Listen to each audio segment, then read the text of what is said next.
পটুয়াখালীর দশমিনা উপজেলা ছাত্রদল মানবিক ফাউন্ডেশনের উদ্যোগে মাহে রমজান উপলক্ষে অসহায়, হতদরিদ্র ও দিনমজুর প্রায় ৩.৫ শতাধিক মানুষের মাঝে ইফতার বিতরণ করা হয়েছে। পটুয়াখালী থেকে সঞ্জয় ব্যানার্জির প্রতিবেদনে দেখুন বিস্তারিত।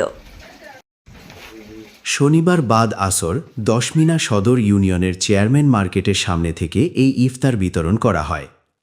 এ সময় উপস্থিত ছিলেন উপজেলা ছাত্রদল মানবিক ফাউন্ডেশনের সভাপতি তুহিন তালুকদার, উপজেলা ছাত্রদলের ভারপ্রাপ্ত আহ্বায়ক ও দশমিনা উপজেলা ছাত্রদল ফাউন্ডেশন সাধারণ সম্পাদক আবুল বশার, যুগ্ম আহ্বায়ক আব্দুর রহিম, মাহফুজুর রহমান, সজল চন্দ্রশীল, নোভেল খান, বেসরকারি বিশ্ববিদ্যালয়ের যুগ্ম সাধারণ সম্পাদক সজীব হাওলাদার, উপজেলা স্বেচ্ছাসেবক দল নেতা আনোয়ার হোসেন বাবু, উপজেলা ছাত্রদল নেতা জাহিদ মৃদা, উপজেলা বিএনপির সাবেক সদস্য ও বাঁশবাড়িয়া ইউনিয়ন পরিষদের সদস্য সিদ্দিকুর রহমান, উপজেলা যুবদলের সাবেক সদস্য মিরাজ হোসেন, কলেজ ছাত্রদলের সাবেক দপ্তর সম্পাদক আকাশ সিকদার, সরকারি আব্দুর রশিদ তালুকদার ডিগ্রি কলেজ ছাত্রদল কিবরিয়া করিম, গাজী রাকিব, লিঙ্কন প্রমুখ।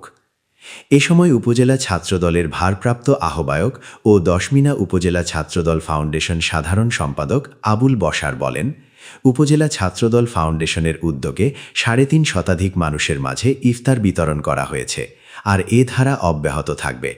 আগামীকাল ছাত্রদলের শহীদদের পরিবারকে ঈদ উপহার দেয়া হবে।